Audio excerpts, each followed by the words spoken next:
Bonjour mesdames, écoutez, je suis très heureux de vous retrouver. Ça faisait longtemps. Voilà, moi aussi, voilà, on est, ça fait très longtemps. Il y a certaines que je connais là, certaines dames qui viennent au cours aussi ailleurs, Baruch Hashem. Et on se suit, voilà, toujours. Alors, bien sûr, on va dédier le cours pour la situation d'Israël, pour que tout se libère, que tous les prisonniers soient libérés. Évidemment que tous les malades, tous qui ont été touchés psychologiquement et physiquement, ils soient soignés. Et on va dédier également ce cours pour les Nishmat Michael Ben Zohara. Et tous les otages, évidemment, que j'ai dit aussi. Alors, c'est marqué, donc, Parashat Noach, et les Toldot Noach, voici les descendants de Noach. Et on nous dit que Noach, Ish Tzadik Tamim Maya Bedorotav, on dit que Noach était un tzaddik, quelqu'un qui était juste et tamim, entier. Ça veut dire que c'est quoi un tamim? En fait, on veut dans la parashat Shoftim. C'est marqué tamim tiyeh meshem elkecha. Il faut qu'on soit tam. Ouais. Tam, ça veut dire quoi? Alors, ça veut dire que on va pas essayer de se demander, mais qu'est-ce qui va nous arriver demain? Comment on va s'en sortir demain? Essayer d'aller voir des cartomanciennes et des je sais pas quoi, pour essayer de se rassurer sur notre avenir, hein, mesdames?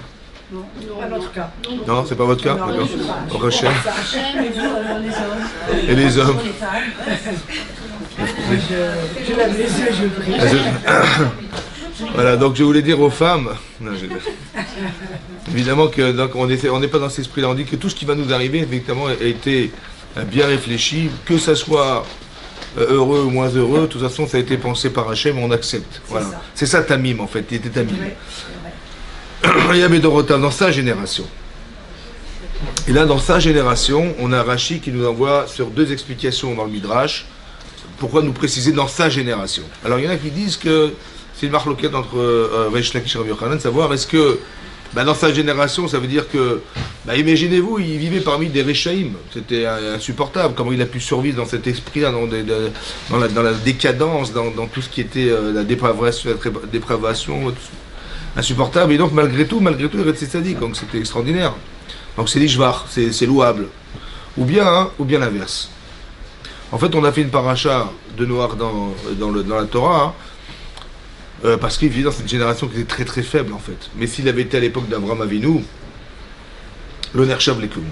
On n'aurait pas considéré Noach. Bon, quel intérêt de nous parler de Noach dans cette situation-là, qui est la sienne, en fait, de savoir ça aurait été mieux ailleurs, moins bien ailleurs. Ouais.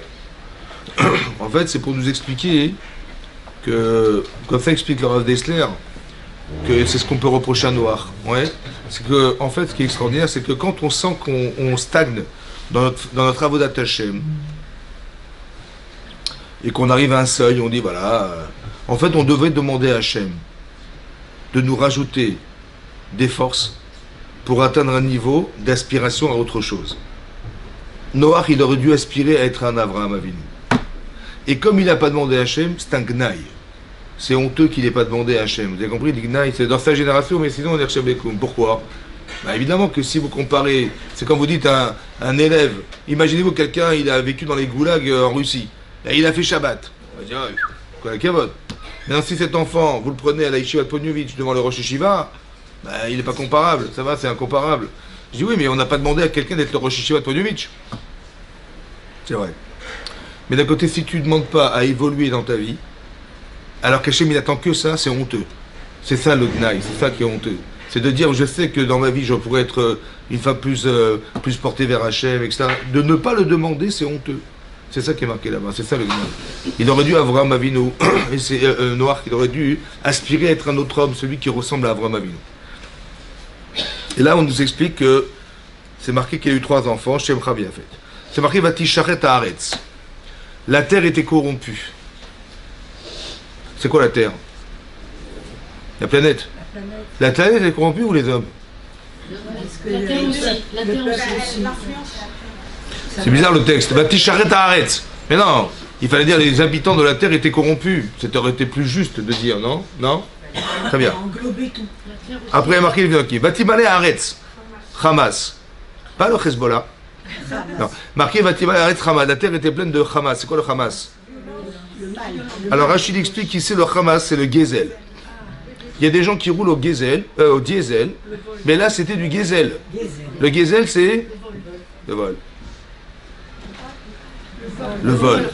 La terre était pleine. Mais est-ce que la terre est pleine de vols ou pleine de voleurs? Les deux. Puisqu'il y a des ailes, il y a les voleurs. Ben c'est bizarre, c'est marqué la terre était pleine de vols. Non, de voleurs. Pourquoi la terre était... Comment? Elle s'imprègne, elle devient elle-même du... Ben, je sais pas, c'est bizarre, le texte est bizarre. Après c'est marqué Vayar Elohim et Haaretz. Et Hachem a vu la terre. Veili Nishrata. Encore une fois, il a vu la terre. Mais non, il n'a pas vu la terre, il a vu les gens qui vivaient sur la terre. Elle était corrompue. Qui ishrit kol basar et darko al haaretz. C'est quoi la corruption? Rachid expliquait que la corruption, c'est soit Avodah Zara, les gens étaient devenus idolâtres, soit Gilou Yarayot, l'adultère. Donc il y a trois choses ici qui sont très importantes à retenir. Qu'Hachem il a vu une ashrata, c'est-à-dire qu'il y a une forme de destruction de la planète à travers trois éléments essentiels. 1, 2 et 3. 1, le dernier c'était le vol. Le premier, Avodah Zara. Couper le lien avec... Hachem. Tu coupes le courant. 1. 2. L'adultère. C'est quoi l'adultère? Qu'est-ce qui est grave dans l'adultère? Hein? C'est quoi le grave dans l'adultère? Il y a beaucoup d'adultes qui prennent l'air, vous savez. Ouais, surtout. Ça s'appelle des adultères. Ouais? C'est quoi l'adultère? C'est quoi qui est grave dans l'adultère? Et la suite, c'est les enfants. Hein? Les enfants nés de cette liaison. Chazak ou Balour. En fait, le Maharal, parce que vous savez qu'il y a une Mara. C'est le mamzer qui est... Alors ça, c'est les conséquences. C'est la conséquence de la gravité de l'adultère. Maintenant, le Maharal de Prague, il explique dans la Gemara, dans Baba Metzia d'Afnunchet. La Gemara dit là-bas, il y a trois personnes qui descendent en enfer, ils ne remontent pas. Descendent, ils ne remontent pas. Ouais? Durdim Velamolim. Il y a marqué celui qui fait honte à son prochain au point de lui blanchir le visage. C'est-à-dire qu'il n'y a plus de sang qui circule. Il a l'archouma. Ouais? Ça, c'est il descend, il ne remonte pas celui-là. À part ça, il y a marqué celui qui est mécané chez Mchavero.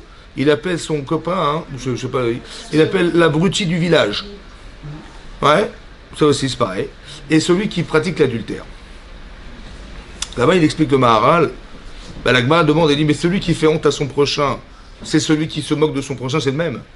La Gemara dit, non, la différence, c'est que celui qui a été offusqué, en fait, il est tellement habitué qu'il est l'abruti du village. Ouais, il s'est habitué, ça y est, il est l'idiot du village. Ouais, mais celui qui il lui parle comme ça, il veut absolument le détruire. Il veut le détruire psychiquement. Et là-bas, il explique qu'il y a deux choses très importantes à savoir. Il y a deux genres de Yetzerara, mais il y a deux choses qui ont des conséquences plus dramatiques l'une que l'autre. Il y a un Yetzerara qui est matériel. Il y a des gens, ils veulent bien manger, et ils veulent avoir ils veulent mettre l'accent sur la matérialité dans leur vie. C'est essentiel. Bon, ils vont échapper à l'essentiel. Mais ça se corrige. Par contre, les gens qui vont attaquer le psychique, c'est-à-dire faire honte à son prochain, ouais, c'est d'aller rentrer physiquement, il est en pleine forme, ouais, mais à l'intérieur de lui, il est brisé parce qu'on l'a vexé. Soit on l'a humilié, soit on l'a vexé. Donc là, on touche à la conscience humaine. Et la conscience humaine, c'est l'essentiel de l'être. Vous savez que vous avez un corps, vous avez une neshama, mais quand vous décidez, vous remplissez votre conscience. C'est elle qui est le plus important. C'est elle qui vous permettra d'articuler vos choix, c'est celle qui va vous déterminer votre identité. Elle s'est concentrée dans la conscience, dans le nefesh à Adam. C'est ça l'important. Et donc là, qu'est-ce qu'on fait? On détruit le nefesh. C'est-à-dire on détruit l'essentiel de l'être humain. Ça va? C'est-à-dire que le type est en pleine forme, il ne peut plus rien faire, il ne peut plus s'engager, plus décider, il a peur de tout. Vous avez compris ça? C'est ce qu'on peut appeler des blocages intellectuels, ouais. Mais ce sont des choses qui ont été orchestrées par une éducation malheureuse, ou bien des rencontres malheureuses, ou bien des gens qui ont essayé de détruire la personne. Vous avez compris ça? Voilà. Il y a des gens qui vivent avec des traumatismes permanents. Il y a des gens qui ont été abusés dans leur jeunesse, ouais, par leurs parents, par leurs cousins, par leurs oncles, mais ça veut dire qu'ils vivent des traumatismes. Mais ces traumatismes-là, ça les empêche de se marier, ça les empêche d'avoir des enfants, ça détruit leur vie, quoi. Ça s'appelle le nefesh. Donc dès qu'on touche dès l'instant où on touche au psychique, c'est toujours plus grave que le physique. D'où on tire cet enseignement. C'est marqué quelqu'un qui frappe ses parents. Ouais, chas de shalom, hein. Mais il fait juste un hématome. In hématome ou manaïm. Ouais. Un hématome, c'est-à-dire qu'il donne un coup de poing à son père, il lui fait un hématome. Simplement du sang coagulé sur la peau. Ça va? Chayav mita. Il n'a pas tué, hein. Mais s'il est mékalel, il maudit ses parents. Chayav Mita aussi. D'accord? Maintenant, c'est marqué que celui qui frappe ses parents, il est Chayav Chenek, il sera strangulé, étouffé. Mais celui qui tape, qui maudit ses parents, il sera lapidé. La lapidation est plus grave que la strangulation, plus grave en châtiment. Ça veut dire que de maudire ses parents, c'est pire que de frapper ses parents. Pourquoi de les maudire, c'est pire que de les frapper? Parce que l'un est physique, l'autre est spirituel et psychique. Vous avez compris? C'est plus grave de toucher au psychique de ses parents ou de n'importe qui dans le monde. Et donc le Maharal, il distingue deux choses. Il dit voilà, si quelqu'un, comment vous dire, il a fait honte à son prochain, il s'est moqué de lui, c'est psychique. Mais en quoi l'adultère est psychique? Pour ce qu'on l'a mis dans la même Mishnah. C'est physique. L'adultère, c'est physique. C'est une attirance physique. En quoi ça rentre dans les critères de la Mishnah? Alors il explique comme ça. En fait, vous sachiez, il y a une Gemara dans Nida d'Aflamed. La Gemara dit là-bas que 40 jours avant la conception d'un garçon, on dit Bat Ploni les Ploni. Bat Ploni, la fille d'un tel, elle est réservée à cette fille-là. À ce garçon, pardon. Ouais, cette fille-là, elle est réservée à ce garçon. Bat Ploni les Ploni. Bat Ploni, la fille de monsieur un tel, elle est réservée à ce garçon. Ok, alors sans rentrer dans tous les détails, bon, il va épouser cette femme en fait, un jour, cet homme. Mais si on dit Bat Ploni les Ploni, ça veut dire qu'en vérité, au départ, ils étaient ensemble ou pas? Au départ, cette Neshama. Oui, c'est vrai.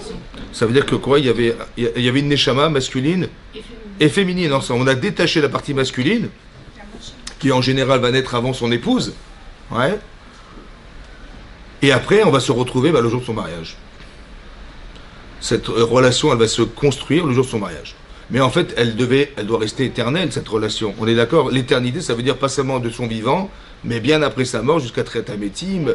C'est éternel. Ça veut dire que ça doit rester éternel. Parce que la Neshama, en fait, de base, quand on dit Vaïvra Elohim et Adam, Hachem a créé l'homme, Zachar ou Nekeva bara otam, mâle et femme il a créé, ça veut dire qu'au départ, physiquement, ils étaient un être conjugué de mâle et de femelle. Mais ce qu'on voit physiquement était aussi spirituellement comme ça. Ça va? Tout le but de la vie, c'est d'arriver à reconstituer cette liaison, cette cohérence entre l'homme et la femme. C'est tout le but de la vie. C'est deux moitiés. Deux moitiés, voilà, qui sont en fait qui sont essentiellement complémentaires. Mais l'objectif, pour une femme, c'est d'avoir cette logique masculine aussi.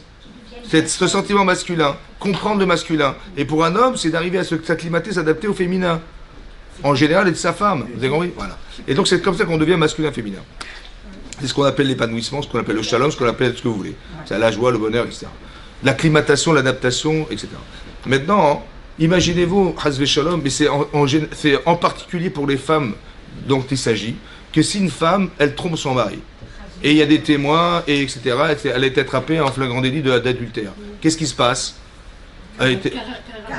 Alors, c'est-à-dire que qu'est-ce qui va se passer? Ils vont devoir se divorcer. Si elle regrette, madame, elle est très très gênée, elle fait teshuva, excusez-moi, pardonnez-moi, j'étais prise, voilà, il a été me séduire, machin, je suis tombé dans le panneau.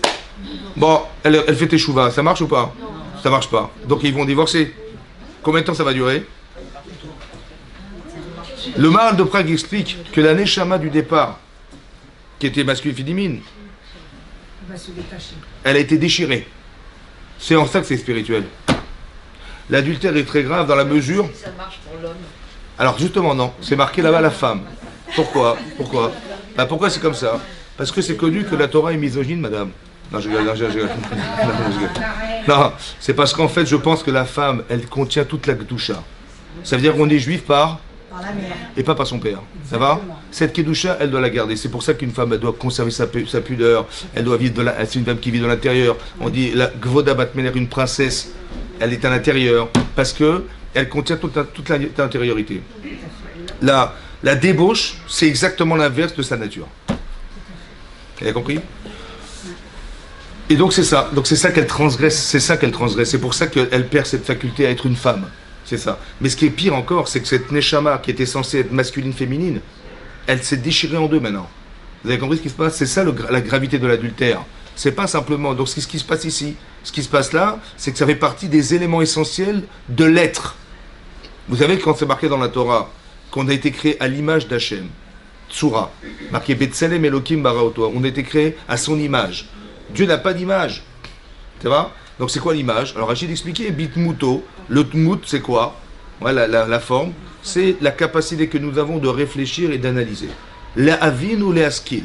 Comme ça dit Rachid, l'image qu'on a d'Hachem, c'est d'être capable de réfléchir et d'agir et surtout d'analyser les éléments présents. Pourquoi il faut analyser? Parce qu'il y a deux tendances contradictoires. Votre corps, il vous pousse à vous attacher à la matière. Et votre cerveau, il dit, mais est-ce que tu penses que c'est l'essentiel? Si je ne suis pas capable de contrôler la matière, je perds ma tsura, je perds ma forme. Parce que la forme d'Hachem, la forme que je porte d'Hachem, c'est celle d'être capable d'analyser, de réfléchir. C'est-à-dire que mon cerveau, il doit être plus fort que mes passions, que l'envie, que la pulsion corporelle. Plus fort que ça.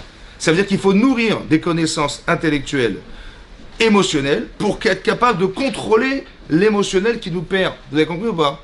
Quand les gens disent « Ah mais j'ai pas pu contrôler, c'était trop difficile », ça veut dire qu'intellectuellement, je n'ai pas une capacité mentale à me retenir de faire.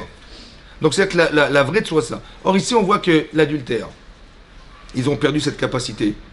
Là, ils ont renié Dieu. Ils ont coupé ce lien avec Hachem. Ça va? Et ils ont volé. Trois éléments essentiels qui sont les éléments de la destruction du monde. Ce qui a marqué là, c'est pour nous expliquer qu'est-ce qui détruit le monde. C'est-à-dire que si je me passe du bon Dieu, que si je vais prendre la femme de l'autre, je lui prends son esprit le plus spirituel qu'il ait dans sa vie, et que je lui prends son argent ou sa vie, parce que sa subsistance ou son corps, c'est pareil, alors je suis je n'ai plus de tsura, je n'ai plus de forme. Vous savez pourquoi le Maharal de Prague explique pourquoi il est tombé le déluge? Pourquoi Hachem il a envoyé de l'eau sur la terre, et pas du feu sur la terre, on ne sait pas moi. Hein, pourquoi de l'eau? Pour purifier. Parce que l'eau n'a pas de forme. Il n'y a pas de forme. L'eau s'adapte, s'acclimate. Mais là, ça n'a pas de forme. L'eau n'a pas de forme. Pourquoi? Parce que vous avez perdu votre forme. Alors je vous détruis parce qu'il n'a pas de forme. Vous avez corrompu la terre. Alors vous serez déchiré aussi comme... Vous serez détruit comme vous avez détruit. Ça veut dire qu'Hachem, il utilise des éléments logiques, les mêmes moyens logiques qu'on a utilisés, ils se retournent contre nous-mêmes. Dans une logique implacable. Hein. Tu es mâcherie, je suis mâcherie. Tu n'as plus de forme, je te détruis par quelque chose qui n'a pas de forme. Vous mettez de l'eau par terre, ben, ça n'a aucune forme, ça va? Et elle s'acclimate à la forme. Vous mettez dans un verre, ben, elle va habiller la forme. Mais elle n'a pas de forme en soi. Vous avez compris ce que je veux dire? C'est ça. C'est ça le déluge. Hachem, il va déclencher cette destruction de l'espace. C'est-à-dire que, parce que Ishrit Kol Basar et Darkol Haaretz. C'est marqué, la chair s'est corrompue. C'est marqué ici, Ishrit Kol Basar. Hachem, il a détruit toute chair, a détruit toute chair de sa façon d'être sur la terre. Toute chair, pour la chair. Tout être humain. Ben, soit c'est un rapport de chair. Ça va? Soit ça veut dire, Rachid expliquer, que même les animaux, Niskakim Leshenam Minam. Ça veut dire qu'ils vont s'accoupler avec des animaux qui ne sont pas de leur sorte. Vous allez avoir une guenouille avec un cheval, vous allez avoir un truc. Aucun rapport. Comment ça se fait? Comment vous expliquez que des animaux, ils se sont déprogrammés? Comment c'est possible? Comment c'est possible? Un animal, un cheval, ouais, il va aller voir un gorille. Comment c'est possible? Ils ont été mal influencés par les hommes. Comment c'est possible? Est-ce qu'ils comprennent la sexualité humaine, les animaux? Pour dire, ah, on a vu monsieur, il est parti dans la maison de là-bas, on va faire pas. Non. Donc comment c'est possible? Comment? Rien? Oui, justement, alors comment vous expliquez ça? Comme même les animaux, ils ont été rachetés, même les animaux, pas seulement les êtres humains, même les animaux. Alors soit ils les ont domptés, je ne sais pas ce qu'ils ont fait avec, ouais, et donc ils ont habitué à faire que, soit ça veut dire autre chose. La terre était pleine. La terre, non, les habitants étaient remplis d'eux. Ouais. On ne parle pas des habitants, on parle de la terre. Il y a marqué Ketz Kol Basar Balefanaï. Toute limite de chair est arrivée devant soi, dit Hachem. La fin de. C'est quoi cette limite? En fait, il faut savoir une chose. Quand vous faites des mitzvot, ça vous profite. Mais ça profite. Vous donnez envie, sans que vous le sachiez. Et quand on fait le contraire, ça nous détruit et ça détruit. Ça veut dire qu'on peut se trouver dans un endroit où on ne fait pas d'avérote, hein. Mais on vit dans un endroit où c'est peuplé d'avérotes, de gens qui font que des bêtises, la pédophilie, toute sorte d'avérotes incroyables, horribles, ouais. Et malheureusement, on peut être sous l'influence de l'atmosphère dans laquelle on vit. On n'a rien fait pour, hein, mais c'est dans l'atmosphère. C'est tellement vrai que même des animaux, ils se sont corrompus. Ça veut dire que vous avez compris, la force d'influence qui existe, qui est transparente, qui est complètement... sont des ondes qui viennent des actes humains, qui vont déformer même la capacité qu'on a de réfléchir. Que c'est tellement fou que même les animaux, ils ont été corrompus. Pour dire la force d'influence d'un acte dans le monde. Vous avez compris ça? Même les animaux, ils ont été corrompus. On a déprogrammé parce que l'attitude animale, elle n'est pas faite pour aller s'accoupler avec des animaux qui sont pas de sa sorte. Ça n'existe pas, ça. Mais comme les êtres humains sont capables d'avoir ce genre d'expérience, alors on crée dans l'esprit de ce qui doit exister, quelque part, c'est comme l'homosexualité, ça devient tolérable. Pourquoi? Ben parce que sous influence. C'est incroyable. À force, et ben on tombe sous l'influence. Il y a des gens qui disent, bah, pourquoi pas mais pourquoi ça, qu'est-ce qui t'arrive? Ou alors on est tolérant, on va paxer les gens, on va essayer de leur... Mais comment ça, d'où ça sort? Parce que quelque part on est sous l'influence d'un esprit qui a été créé au départ par toutes sortes de personnes. C'est-à-dire que quand on nous dit, quand vous faites des misodes, vous créez des anges, on crée des choses spirituelles inversées ou bien positives qui donnent envie ou qui détournent la pensée de l'être humain jusqu'à le faire basculer dans ce genre de choses. Mais c'est contre sa volonté, mais ça fait partie de l'atmosphère. La terre était pleine. Ketz kol bassar, la limite de toute chose. C'est-à-dire, Hachem, il voit qu'on a passé un seuil, ça y est, on passe un seuil. Ça explique quoi? Ça explique que... Mais pourquoi Hachem, il a créé le déluge? Pourquoi il a déclenché le déluge? Il fallait faire comme ça. Tous ceux qui ont été dépravés, eh ben, qui disparaissent. Les animaux, les hommes, etc. Ouais, les femmes, elles disparaissent. Et ceux qui n'ont pas voté, ils restent. Non? C'était pas plus simple? La terre elle-même était dégradée. En fait, on explique comme ça. L'atmosphère. C'est-à-dire que si Hachem dit, ouais, ils vont tous mourir, mais l'atmosphère est présente ou pas? Donc ceux qui vont rester, ils vont tomber sous l'influence. Alors il fallait balayer l'influence. Il fallait noyer. C'est comme une femme. Elle est dans son état de nida, et ben il faut qu'elle aille mikvé. Il faut qu'elle aille s'immerger de façon complète dans l'eau, ouais, comme si que l'eau avait une capacité d'éliminer toute forme d'influence négative. Il faut s'immerger dans l'eau, mais pas un cheveu qui sort, immergé. La terre était pleine d'eau, vous avez vu, le déluge? Si vous aviez pris la photo de la terre à l'époque du déluge, ouais, c'est la même photo que celle de la création du monde, qui a marqué Ruach Elokim Merachevet al Pena Meim. Vous avez vu? Il n'y avait que de l'eau. Après, on a séparé l'eau. Mais la terre était remplie d'eau. Ça veut dire qu'on est retrouvé, comme si on avait retrouvé l'essence de la création du monde au départ. Pour ici, peut-être le Mabou.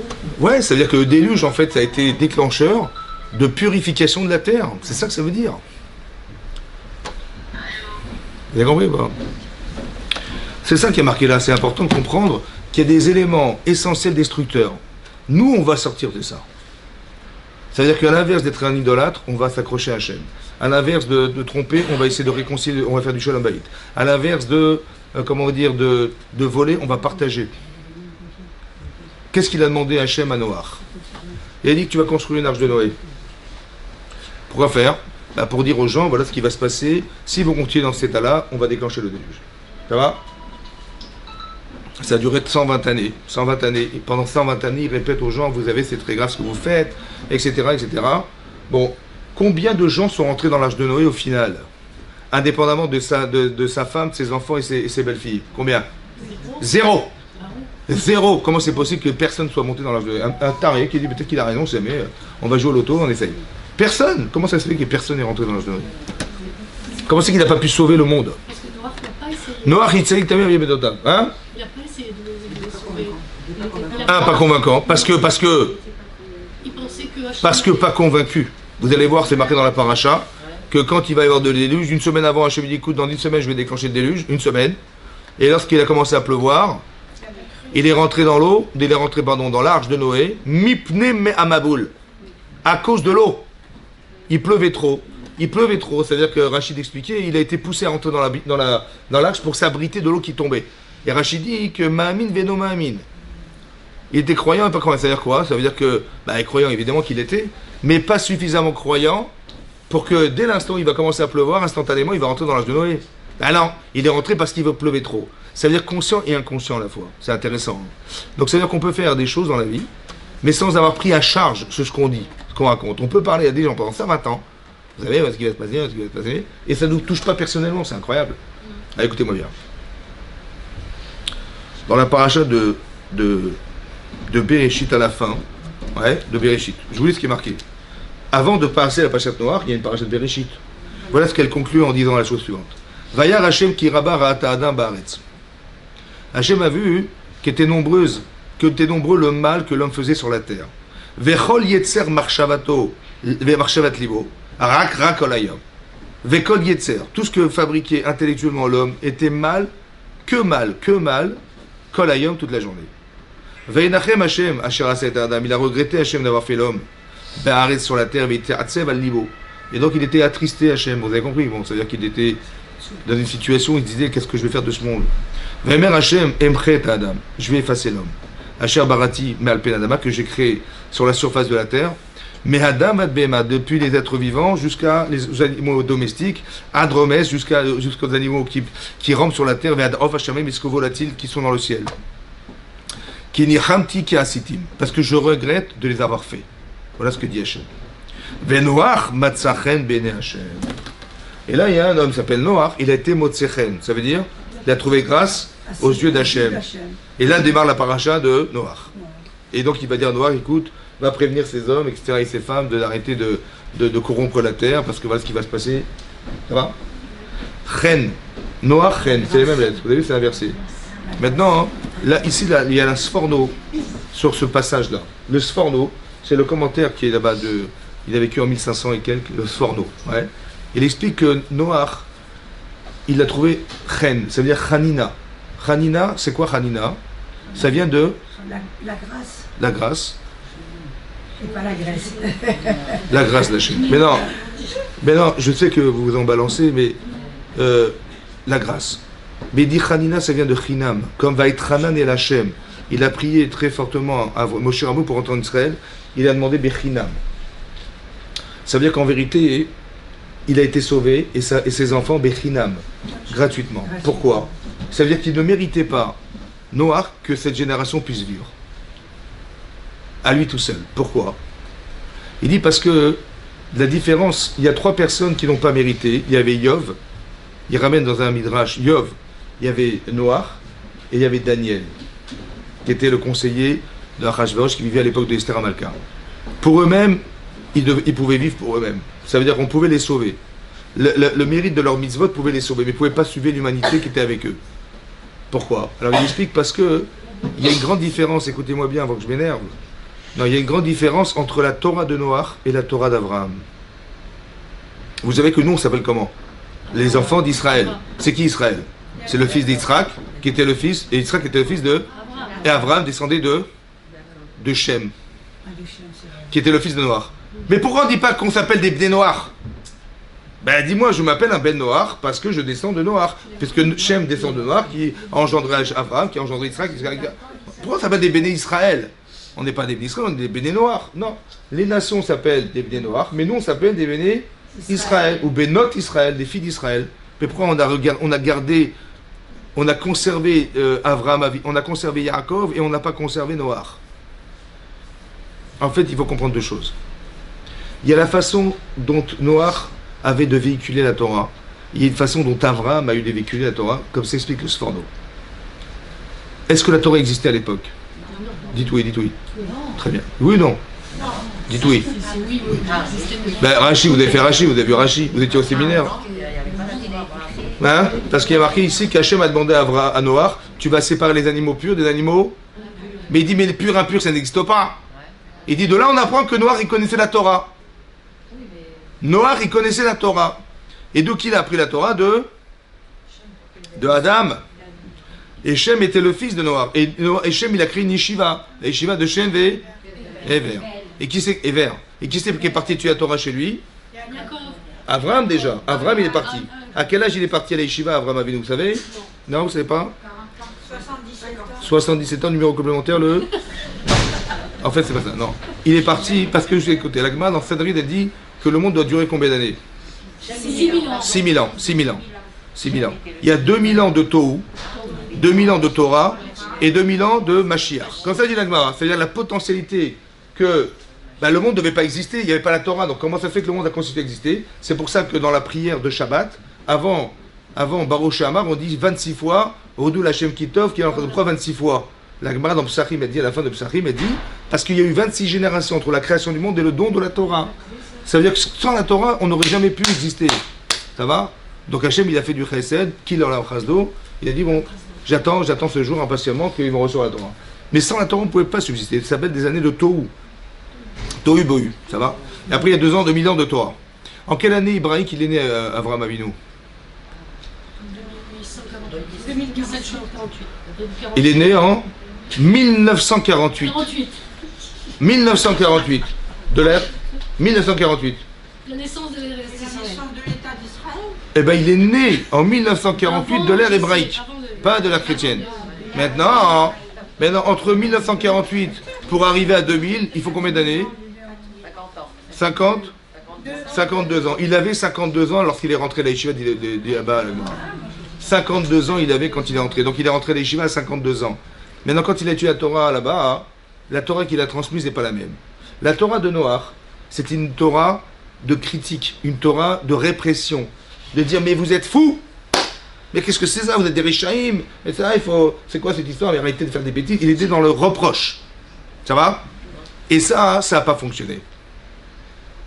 Il a ni parlé d'Hachem, dans le fait de se rapprocher d'Hachem, ni de permettre de donner des valeurs qui vont permettre aux gens de se sentir mal et de faire teshuva. Comme ça, il dit le Sforno. C'est pour ça que comme il ne s'est pas occupé de la génération, cette génération ne pouvait pas survivre. C'est un truc de malade. À la différence d'Avraham Avinu, c'est exactement l'inverse. Avraham, il va enseigner la Amunat Hashem. Mais par quoi? Par la bouffe, Tanza. La bouffe. Comment il va faire? Parce que la Gemara- Mais pourquoi? Parce qu'il est marqué comme ça. D'où il a tiré cette qualité de faire du chesed d'Avraham Avinu? Vous savez? Non? Dommage. Mais d'où il a tiré le besoin de faire du chesed? Alors la Gemara dit comme ça. La Gemara, il faut étudier la Gemara, c'est comme ça, on n'a pas le choix. C'est marqué, la Gemara dit que Eliezer, qui était le serviteur d'Abraham, il est parti voir Shem, qui était le fils de Noach. Il dit, mais raconte-moi comment c'était dans l'arche de Noé, là? Comment ça s'est passé? Parce que ça a duré 1 an quand même. Ouais. Vous savez ce qu'il a dit? Il a dit, c'était l'enfer. On a dormi Schnetzous, le sommeil d'un cheval. Un cheval, ça dure environ maximum 1 demi-heure par jour. Ça veut dire 1 demi-heure pendant 1 an, 1 demi-heure par jour. Et il fallait s'occuper des animaux, il y avait une pression énorme, chaque animal a son heure, il fallait inventer de la nourriture, il fallait trouver des petits vers de terre pour les oiseaux, infernal, ça a duré 1 an. Tellement la pression est énorme, que c'est marqué Vaïchaer Ach Noach, il est resté seul Noach, dans la paracha, mais Rachid expliquait d'après le Midrash, Ach, il a été mordu. Ach, ça veut dire qu'il a été mordu par un lion parce qu'il a tardé à donner à manger au lion, il a bouffé le bras. Ça va? Donc il y avait une pression énorme, de chesed. Alors Avraham, il a fait un kalvachomer, un raisonnement a fortiori. Si déjà, pour sauver le monde, il fallait faire du chesed et s'occuper des animaux, ouais, alors s'occuper des êtres humains, à la chat kama vekama. Et là, il a fait ce raisonnement, il dit c'est ça qu'Hachem il veut, pour sauver le monde, il faut faire de l'hospitalité, il faut faire du chesed. Ça va? Vous avez vu votre mari, quand il va à la synagogue, c'est qui douche? Il y va en courant, et sinon, ben, il préfère rester à la maison. C'est incroyable, c'est-à-dire que incroyable que le kidouche, ça attire des gens. C'est fou hein, quand même. Hein. Et s'il n'y a pas la bourra, c'est une catastrophe. Mais ça veut dire que la nourriture, ça ouvre les portes, ça ouvre l'esprit, ça donne envie. Donc tu ouvres le cœur des gens, tu ouvres l'estomac, et puis tu lui mets... Ben, c'est ce qu'il a fait à Avraham Avinu, c'est ce qu'il a fait à Avraham Avinu, vous avez compris? Par le chesed. Il leur a dit, vous avez bien mangé, c'était bon ou pas? Il dit, ouais, c'était bien. Merci Avraham. Il dit, mais ben, merci Avraham, merci Hachem. Comment ça Hachem? Mais vous pensez bien que dans le désert, on trouve rien. Et ça va, vous êtes délecté, c'était bon, ça va. Mais dites merci au Créateur. Mais depuis quand il y a des choses bonnes sur la terre, il commence à les faire réfléchir et tout. Il leur a donné envie de faire teshuva, vous avez compris ou pas? Ça, c'est la différence entre Noach et Abraham. Quand Hachem, il a dit, vous savez, il y a eu, dans la paracha de Vaïra, c'est marqué que Hachem, il a décidé de détruire Sédom. Ça va? Sédom. Maintenant, il a dit, Amechasé mais Abraham, ma fiancée, est-ce que je vais cacher à Abraham ce que je vais faire? De la même manière qu'il a demandé à Noach de construire l'arche de Noé, il a dit je vais quand même pas lui cacher à Avraham Avinu que je vais détruire cet endroit du monde, qui est aujourd'hui la mer morte. Et sur ce, il a compris Avraham qu'il devait intervenir faire une prière. Et donc il a prié. Qu'est-ce qu'il a dit? S'il y a 50 justes, on se le demande ou pas? Ça veut dire quoi 50 justes? Ça veut dire qu'ici il y avait 10 tzadikim par ville. Il y avait combien de villas? 5. 5 fois 10 50, c'est incroyable. Donc s'il y a 10 villes, s'il y a tzadikim, hein, il dit s'il y a 10 tzadikim, je vais sauver. Et s'il y a 45, il n'y a que 9 par ville, mais il y a toi avec. On t'associe. Tu veux ou pas? Il dit il n'y a pas de problème, on sauve les 5 villes. S'il y a 40, on évacue une ville, mais on en garde 4. 4 fois 10, 40. Je sauve la ville. S'il y en a 30, j'enlève 2 villes, j'enlève 3 villes, j'enlève 2, 4 villes. Il en reste qu'une. Ça va? Et je laisse. Maintenant, c'est quoi dit Sadikim? C'est quoi ce marchandage? Hein? Il est dit comme ça. Si dans le 19e, il y a 40 ans, il n'y avait pas dit Tzadikim, il n'y aurait pas ce séminaire aujourd'hui. Ça veut dire qu'il a voulu changer les gens. Ça veut dire que tu mets 10 Tzadikim dans la ville, ils vont faire des conférences, ils vont étudier la Torah, ils vont enseigner la Torah, ils vont donner envie d'étudier la Torah, ils vont faire tchouva, et machin, tu verras, on va changer de mentalité. Ça veut dire que si tu changes les mentalités des gens, tu changes la ville. Maintenant, de quoi il s'agit là-bas? Ouais. C'était quoi ces hommes? Les gens, on n'avait pas le droit de faire l'hospitalité, vous savez, c'était interdit. Ceux qui faisaient l'hospitalité, on les tuait. Comment on recevait les gens à l'époque? Dit bonjour monsieur, ouais. Combien vous mesurez? 1m80. On va vous donner un lit de 2 mètres, ouais. Et on va vous écarteler. Ou bien, si vous donnez, on va vous mettre un lit d'1m60, je suis désolé, donc vous installez-vous et on prend une scie, on vous coupe les jambes. Ben, c'est normal, pour qu'ils rentrent bien dans le lit. C'était sympa ou pas? Maintenant, quand vous voyez ça, vous avez envie de prier pour eux ou... Non, pas vraiment. Hein? Ben moi non plus. Mais comment Abraham il a voulu prier pour ces gens-là? Hein? Parce qu'ils étaient tellement pas méritants qu'il fallait les sauver. Mais t'as envie? Non. Eh bien il faut avoir envie. Pourquoi? Parce qu'ils sont tombés dans le Yetzirara. C'est pas eux en vérité. C'est qu'ils sont tombés dans une logique débile. Alors si tu changes la logique, tu sauves les gens ou pas? C'est pas le type qui est taré, c'est sa logique qui est folle. Donc si tu changes la logique, tu sauves la personne. C'est ça la différence entre Noach et Abraham. Autant rester ouvert. Parce que Mais vous avez compris ce que je vous dis ou pas? Ça veut dire que je n'ai pas le droit de condamner les gens. Condamner. Je sais que le pauvre, il n'a pas été chômeur Shabbat parce qu'il n'a pas été éduqué comme moi, il n'a pas été dans une maison juive, religieuse, il n'a pas non plus fréquenté l'école juive, hein. Mais c'est normal. Donc qu'est-ce qu'on peut faire? On peut lui donner envie, et qu'il va un jour, à un moment donné, se sentir mal d'être pas assez juif, et ça va lui permettre de se faire tchouva, de se comporter autrement, d'avoir honte de ce qu'il a fait, de regretter et de changer son comportement complètement. Mais ça prendra le temps qu'il faudra, je m'en fiche. Pour peu qu'on soit influent sur les personnes, et de changer les gens. Qu'est-ce que veut Hachem? Que tu les détruises? Dieu va qu'ils se dérouillent. Comme ça a toujours été comme ça, les gens vivaient en ghetto, les gens vivaient machin, on se protégeait de ne pas se polluer, de pas... Mais à un moment donné, tu ne peux pas rester indifférent à la souffrance des gens, tu ne peux pas rester indifférent au tsar de la shrina. Tu ne peux pas rester indifférent. C'est ce que dit Hachem à Abraham. Il dit, mais vous avez compris la différence? Regardez la différence de logique. Quand Hachem lui demande à Noir, fais l'âge de Noé, ça peut se comprendre. Eh bien, sauf qu'il peut. C'est pas ça qu'il a dit. C'est pour ça que dans l'Haftara qu'on va lire, le déluge s'appelle les eaux de Noir. Mais Noir. E-A-U-X. Pourquoi? Pourquoi les eaux de Noir? Parce qu'il était quelque part responsable. Il aurait dû prier Hachem. C'est ce qui a marqué la différence d'Abraham. Ça veut dire que tu ne peux pas rester indifférent à la souffrance. Tu dis, mais moi je leur ai dit qu'il fallait arrêter de faire. On ne t'a pas demandé de leur dire d'arrêter. On t'a demandé de leur donner envie de pouvoir arrêter. C'est pas pareil. C'est-à-dire que de répéter aux gens ce qu'ils sont de mal, ça ne changera jamais les gens. Tu leur dis, mais voilà ce que vous faites, c'est honteux, c'est machin. Et alors? Un, il ne comprend pas. Et deux, il n'a pas les cochottes ou ne lui donnez pas les moyens. Il se sent pas mal, puisqu'il n'y a rien qui le contredit, vous comprenez? Il faut être bien pour être mal. Il faut être belle pour se sentir moche. Vous avez compris? C'est pareil. Ben oui, c'est comme ça. C'est-à-dire qu'il faut contraster. Il n'y a pas de contraste. Tu dis, mais tu as vu comment tu te comportes? Tu dis, alors? Il ne comprend pas ce que vous dites. Par contre, si tu lui dis, il faudrait que tu fasses le bien. Ah ben oui, il a fait le bien, il a eu la satisfaction d'avoir rendu service. Et là, il dit, mais est-ce que je peux voler les gens à qui je rends service? Là, il va se dire, mais c'est impossible, je ne peux plus, vous avez compris? Mais c'est parce que le bien existe que le mal existe. Mais s'il n'y a pas de bien, il n'y a pas de mal. Quand on dit, mais il n'y a pas de mal, c'est parce qu'il n'y a pas de bien. Vous avez compris? Ce qu'Abraham il a réussi à faire, c'est de donner envie aux gens de faire le bien. Il dirait, je t'ai rendu service, tu étais dans le désert, etc., t'es content ou pas? Oui, bien sûr. Bah, tu vois, je t'ai sorti d'une galère. Ouais, bah, ça t'avait plaisir? Ah, mais bien sûr. Bah, vas-y, reproduis-les toi aussi. Et c'est comme ça qu'on va changer le monde. Vous avez compris? C'est comme ça qu'on va sauver le monde. Ça veut dire que le monde a été créé par le chesed. C'est pas de nous raconter des histoires pour dire, tu sais, Dieu il est gentil, il est bon, et il a fait du chesed. Non. C'est que le monde ne pourra jamais exister sans le partage. Vous avez vu ce qui se passe? On s'est passé du bon Dieu. On a pris l'argent des gens, on leur a pris leur vie, on leur a pris leurs femmes, on leur a pris. ouais, ce monde ne peut pas subsister. Parce qu'il n'est pas construit pour vivre dans l'intérêt de soi. Jamais. Vous avez compris ça? Ça veut dire qu'on doit être tout le temps dans la perspective de partager quelque chose. On partage du temps, on partage de l'intelligence, on partage des connaissances, on partage des envies, on partage tout ce que vous voulez. Mais on doit donner quelque part quelque chose de soi. Ça fait partie du système dans lequel Hachem il a voulu que soit le monde. Olam chesed ibadeh. En couple c'est pareil, avec nos enfants c'est pareil, combien on se sacrifie pour nos enfants. Ça peut se faire que comme ça. Parce que c'est comme ça qu'on arrive à construire des personnes. Vous avez compris ça? Ça, c'est la différence entre la Torah de Noach et la Torah d'Abraham. C'est pour ça que nous, on ne descend pas de Noach. On ne dit pas qu'on est des bnei Noach. Parce que cette Torah ne nous correspond pas. C'est pas ça qu'Hachem il veut. Il dit à Noach, mais prépare Noé. Et lui, ben, il a cru, voilà ce que je peux. Voilà, je l'aurais dit, j'ai répété. Mais j'ai fait exactement ce que je suis un tzaddik, hein, j'ai fait exactement ce que tu m'as dit. Tu as dit que tu l'es. Mais est-ce que tu es sensible? Non. Vous avez compris? C'est comme le juge. Il pourra jamais.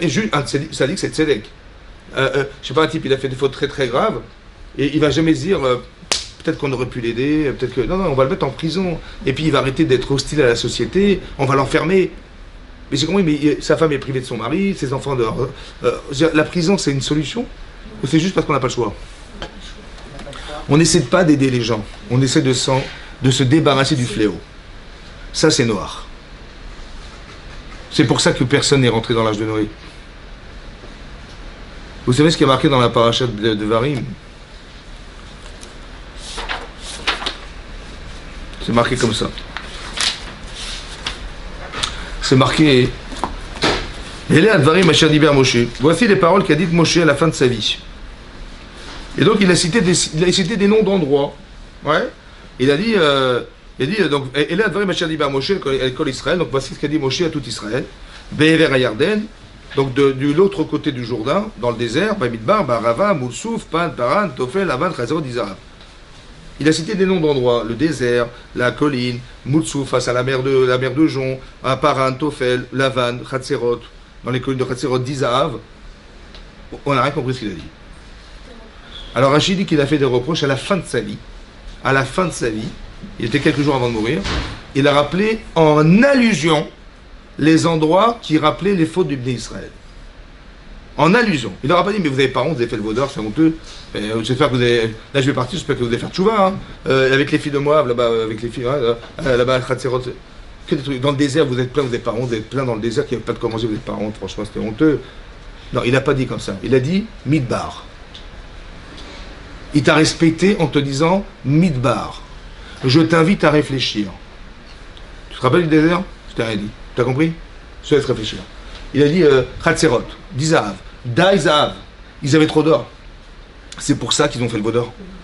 D'Izahav. Tu as compris? Allusion. Mipne Gvodan chez l'Israël, en l'honneur des Bnei Israël. Respecter les gens. Rachid dit pourquoi il avait ça à la fin de sa vie? De qui il a appris ça? Yaakov Avinu.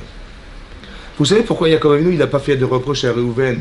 Lorsque Réhouven il a pris le lit de son père, il l'a déplacé dans la chambre de sa mère pour prétexter que ça se fait pas qu'il ait pris son lit après la mort de Rachel et il l'a mis dans la chambre de la servante de Rachel. Mais c'est honteux, ma mère, la pauvre. Hein?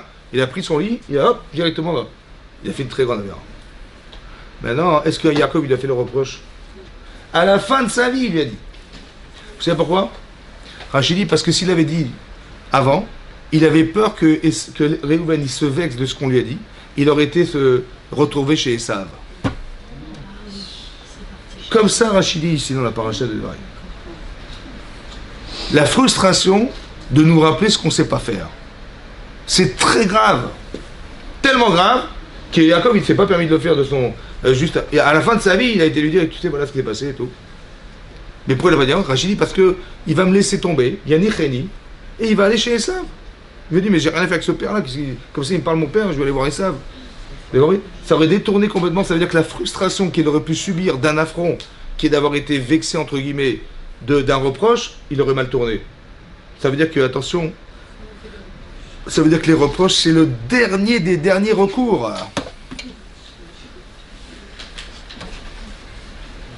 Il vaut mieux des exemples pour les gens, ouais, que de mettre des baffes en disant, voilà ce que tu sais faire, voilà tu sais rien faire d'autre que ça, t'es honteux, mais c'est comme d'habitude, et voilà. À quoi ça sert? Mais moi je l'ai fait pour le booster, il faut qu'il se réveille. Putain, franchement. Alors on va dire autrement. Est-ce que vous auriez aimé qu'on vous parle de cette manière? Hein? De cette manière-là. Non, mais à l'époque, on parlait comme ça. Est-ce que vous auriez aimé, je sais pas, une femme, elle va s'énerver avec son mari, elle va lui sortir la paracha, ouais. Maintenant, elle s'énerve, elle a jeté, hein? Est-ce que vous auriez aimé qu'on vous parle comme ça? Hein? Non. Est-ce que c'est efficace? Sur le court terme, peut-être. Mais sur le long terme, non. La preuve, c'est qu'Yaakov, il a eu très peur que son fils il allait partir chez Esav. Hein. Donc le long terme, c'est très grave. Donc. Maintenant, comment je réfléchis ça? Je dis ça, je peux pas faire. Maintenant, comment j'aurais aimé qu'on me parle? Hein? Bah, qu'on comprenne. Bah, j'ai eu un problème, j'ai eu Sarah, j'ai eu machin, qu'on comprenne. Et qu'on me dise, bah, écoute, j'ai compris. Pourquoi il a attendu la fin de sa vie? Parce qu'il a voulu se calmer. Il n'a pas voulu dire avec les nerfs. Parce que quand on dit avec les nerfs, c'est qu'on humilie la personne. Quand vous criez contre quelqu'un, c'est une humiliation. D'abord, je suis pas sourd. Deuxièmement, hein, c'est humiliant. Hein? Tu m'as pris pour qui? Voilà. À part ça, tu m'as pas dit ce que je devais faire, tu m'as dit ce que je sais pas faire. J'aurais préféré que tu m'expliques ce que j'aurais dû faire que de me dire ce que je sais pas faire. C'est une humiliation. Vous avez compris que ça marche pas ou pas? Par contre, si je me mets à la place de celui qui subit ça, je dis purée, mais moi non plus, j'aurais pas supporté ça. Je dis, alors, comment tu aurais aimé qu'on te dise? J'aurais aimé qu'on me respecte, j'aurais aimé qu'on m'explique, j'aurais aimé qu'on soit plus, comment dire, plus d'empathie dans la façon de me dire, de dire avec moins de violence. Voilà ce que c'est exactement ce que tu vas faire. Comme tu aurais aimé qu'on te fasse. Tu aimeras ton prochain. Ça veut dire quoi comme soi-même? Tu vas le faire comme tu aurais aimé qu'on te fasse. J'aurais aimé. Mais ça, j'aurais pas aimé ça. Alors, ne le fais pas. Par contre, comment tu aurais aimé? Tu vas faire comme tu aurais aimé qu'on te fasse. Quelqu'un qui n'est pas dans la Torah, ouais, il attend qu'une chose en vérité au fond de lui-même, c'est qu'on l'aide. Parce que si tu avais été à sa place, tu ne l'aurais laissé tomber? Non. Alors tu vas faire comme tu aurais aimé qu'on te fasse. Vous avez compris ça? Ça veut dire que de se mettre dans la position de celui qui subit les choses et pas de celui qui l'inflige. Et avec les enfants, on ne peut pas leur faire les reproches. La dernière chose qui est marquée là, je vous ai lu, par Rachid. La dernière chose qu'il a faite, Yaakov, avant de mourir, il n'a pas fait au milieu de sa vie. Hein. Il a eu peur que son fils il aille partir, parce qu'à force d'affliger, on n'aide pas les gens. Tu dis, mais c'est comme ça. En fait, la personne, pourquoi? Parce que quand j'impose, déjà j'impose en tant que parent, j'impose. Mais quand on impose, il faut savoir qu'une personne n'est jamais faite pour être imposée. C'est contre nature. Il faut qu'on les invite à choisir. Voilà. Et donc c'est très important que ça soit entendu pour que vous compreniez que Noach, c'est ça son problème en fait.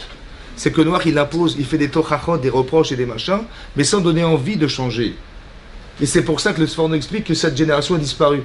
Et c'est pour ça qu'elle s'appelle les eaux de Noach, parce que quelque part son rôle, il n'a pas joué. T'as la Torah, c'est pas ça la Torah. La Torah, c'est pas de faire... Dire, mais tu comprends, c'est marqué l'inverse de ce que tu fais, mais t'as pas honte, tu voles, tu trucs, tu vas à l'adultère, oh, c'est marqué une fois, c'est la source, ça, qu'est-ce que tu fais là? J'ai compris, mais j'y arrive pas. J'aurais préféré que tu m'expliques. La Torah, c'est un remède. La Torah de Tavlin, c'est un remède. Le remède, c'est pas de respecter aux gens ce qui est marqué, c'est de comprendre pourquoi c'est comme ça. Qu'est-ce qui fait que Yetzirah, il a une emprise sur ce genre de situation? Pourquoi? Comment je pourrais éviter ce genre de problème dans ma vie? Je veux des solutions. C'est un remède, la Torah. C'est pas un rappel de mes erreurs. Vous savez qui est-ce qui a compris ça? Qui a mal compris. Quand Hachem... On a lu Vedot Aberacha cette semaine, vous vous rappelez? Bon, je sais pas si vous vous rappelez. Bon, vous vous rappelez? Bon, c'est marqué comme ça. Vayomar Hachem, Misinaïba. Hachem, il est venu de Sinaï. Vezarach Miseir Lamo. Il a fait briller depuis la colline de Seir. Ophia mais Arparan. Il est apparu à Arparan. Vous avez compris ou pas? Moi non plus. Alors Rachid expliquait comme ça. Il y a marqué Misinaïba. Il est venu du mont Sinaï. Yatsa Nikratam. Il est venu à la rencontre des Israël. Kshebaou Lityatse Vitakita. Lorsqu'on s'est installé devant la montagne pour recevoir la Torah, Hachem il est venu à notre rencontre, comme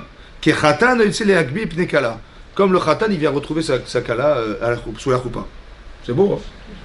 Chez les Mar, les Krat Elohim, etc. Zarach Ixalamou. Chez Patar l'Ibn Seir. En fait, il ne nous a pas donné la Torah au départ. Il a proposé à Esav. Chez Ikabou et Torah velo Ratsu. Il a été voir Béné Seir. Seir, c'est Edom. Mais Arparan. Shalach el Patar l'Ibn Ishmael. Shikablou, le Ratsu.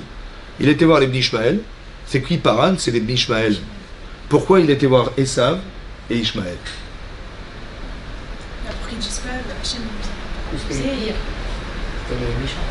parce que Ishmaël c'est le fils aîné de et parce que Esav c'est le fils aîné de Isaac. Isaac, la marque de costume. Exactement. Maintenant, en fait, qui étaient les aînés? C'était Esav.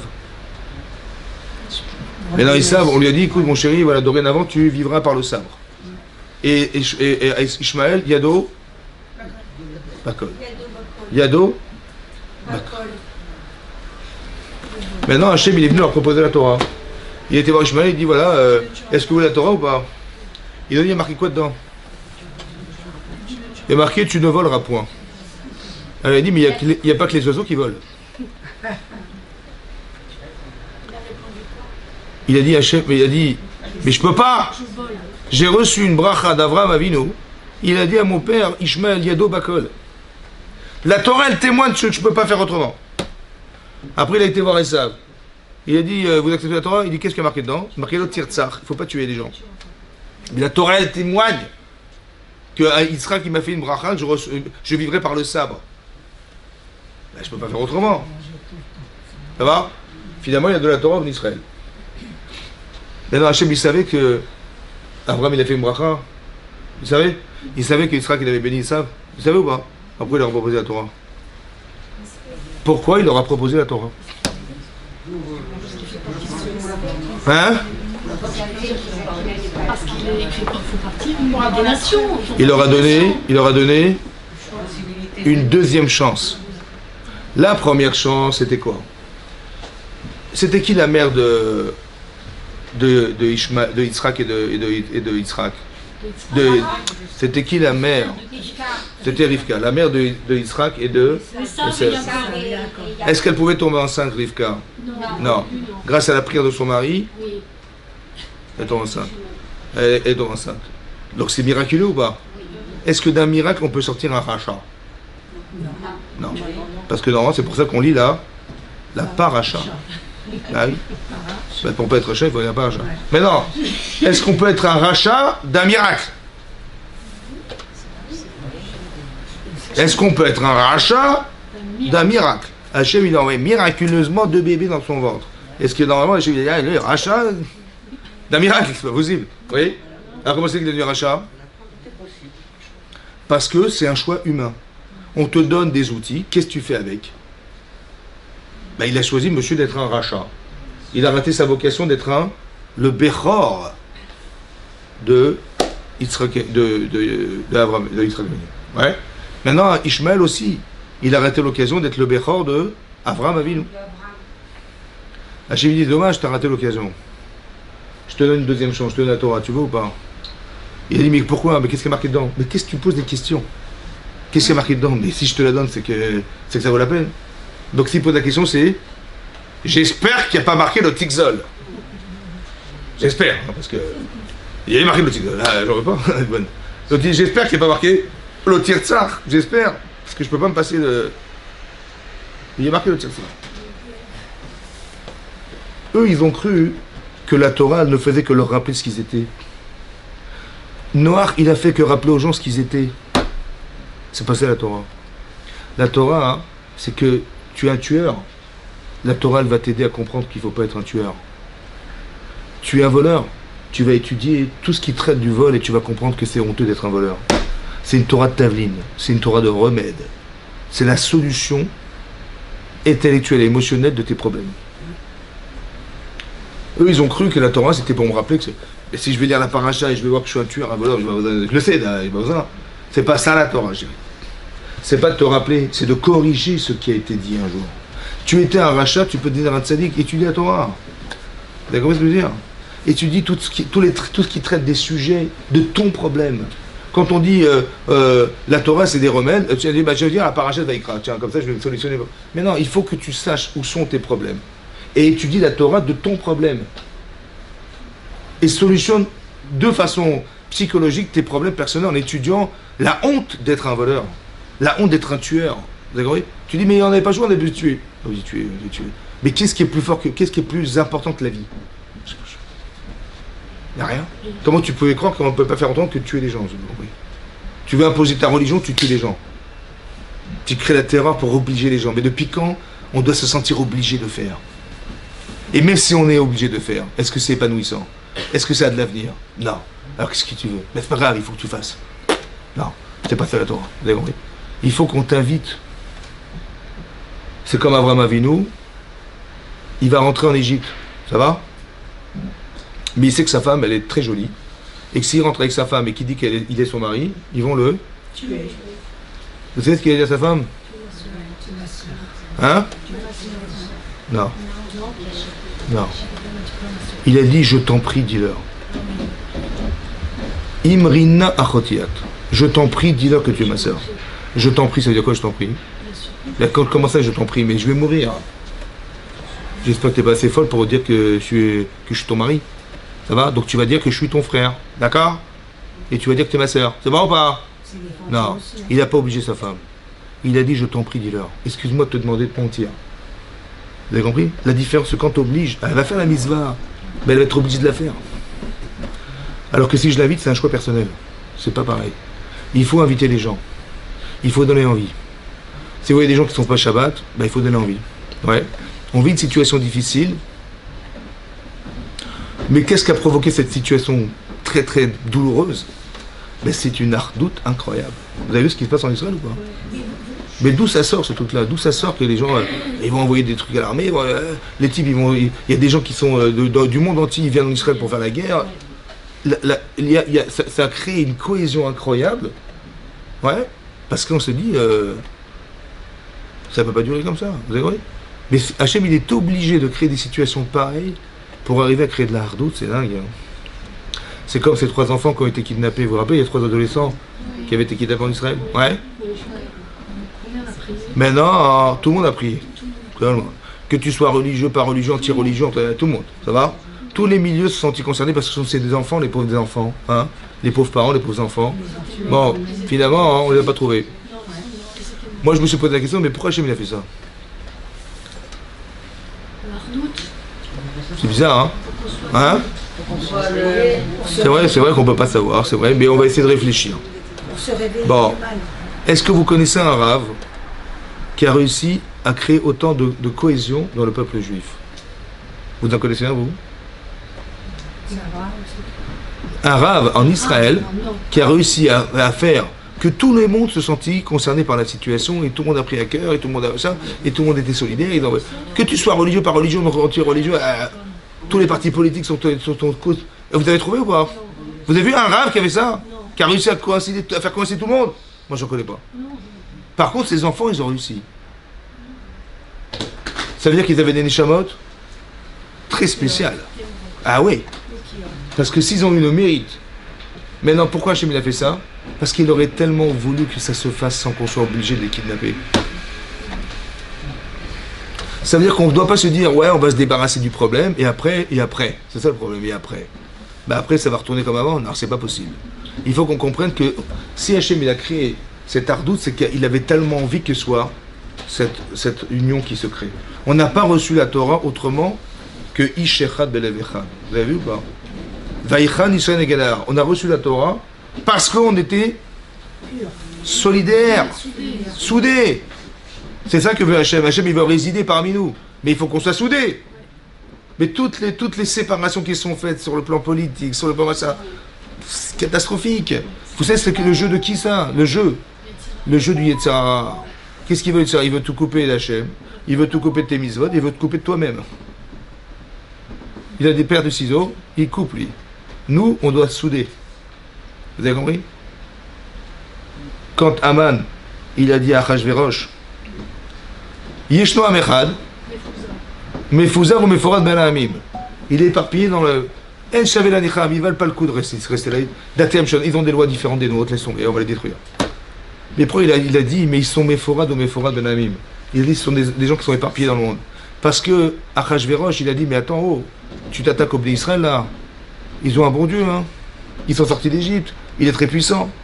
Et puis Nebuchadnezzar, qui était l'empereur perse de l'époque, il a détruit le temple, hein, voilà, on ne touche pas, hein. Il dit mais t'inquiète pas.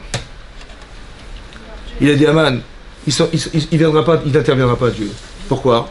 Parce qu'ils sont séparés, ils sont éparpillés. Maintenant, qu'est-ce qu'elle a dit Esther Amalka? Kenos et Kolayudi. Rassemble tous les juifs. Vetsumu alay. Et jeûnez avec moi. Shoshet yamim, laïda bayom. Vanim atchoum, moi aussi je vais jeûner. Mais ça veut dire qu'elle a dit Kenos, j'aurai jamais de pouvoir. Si on n'est pas solidaire, je ne pourrai rien faire. Kenos et Kolayudi. Il faut rassembler les forces. Il faut être solidaire. Il faut faire du chesed. Il faut machin, c'est ça. Et c'est ça qui manque en fait, c'est ça qui nous manque. C'est qu'on soit solidaires les uns des autres. Vous avez compris? Et il ne faut pas le contraire dire ouais, ils ne sont pas religieux, ils sont oui religieux, ils sont pas je sais pas quoi, ou des conflits politiques, des machins à droite, à gauche, bah, voilà. Que des trucs qui, en fait, on est rentré dans le Yitzhara jusqu'au bout quoi. Il a réussi à nous séparer. Vous avez compris ou pas? Soi-disant, ils ne sont pas religieux, alors on ne peut pas les voir. Soi-disant, c'est exactement l'inverse de ce qui est marqué dans la Torah. Mais ouais, ça veut dire qu'on doit. Si le type il n'est pas, eh ben dis, j'ai de la peine pour lui. Pas dire oh là là, mais qu'est-ce qu'il faut chez moi celui-là? C'est l'inverse. Tu dis mais j'ai de la peine, le pauvre ils sont pas dans la Torah, ils font pas les biens. J'aurais tellement aimé que. Eh oui, parce que la peine que tu ressens, c'est la peine d'Hachem, je te rassure, hein, c'est celle-là. Quand on parle de tsar, de la shrina, de la souffrance de la shrina, c'est comme Moshe Rabbeinu, il sait qu'Hachem il est en peine de voir Israël en Égypte comme ça. Il dit mais il faut que je les sauve, il va souffrir pour eux. Se sentir complice. S'investir pour les autres, c'est très important, ça, vous comprenez ça? Donc il faut sentir, quand on sent, voilà, il y a une déperdition de relations dans le monde, bah, c'est ça qui est marqué là, vous avez compris? Il y a l'adultère, il y a la Vodazara, et tout ça, il faut qu'on arrive à trouver. Parce que, on vous dit, mais qu'est-ce que je peux faire? Dans ma petite cellule, dans ma petite arche de Noé à moi personnel, dans ma petite famille, je peux avoir une influence positive. C'est pour ça qu'Hachem il a demandé à Noach de faire du chesed aux animaux. Pourquoi? Parce que jusque-là, tu dois faire du chesed. Même les animaux. Tu ne peux pas manger avant tes animaux. Tu ne peux pas manger avant. Ça veut dire qu'on ne peut pas rester égoïste. Ça veut dire que quelque part, c'est dans cet esprit que le monde... Il dit, moi, je ne peux rien faire. Tu peux. Dans ta petite cellule familiale, tu peux faire quelque chose. Et tu verras que ça va avoir une influence sur le reste. Et le reste va avoir une influence sur le reste. Ça va être comment dire, la boule de neige qui va déborder, qui va permettre aux autres aussi de pouvoir être influencés dans le positif. On ne peut rien faire personnellement, mais on peut faire en sorte qu'on donne une force d'influence. Cette force d'influence, de la même manière qu'elle a pu détruire le monde, elle va le reconstruire. C'est ça. C'est ça. Chazak ou Baruch, mesdames. On secoue les mitzvot, hein. Oui. Amen, amen.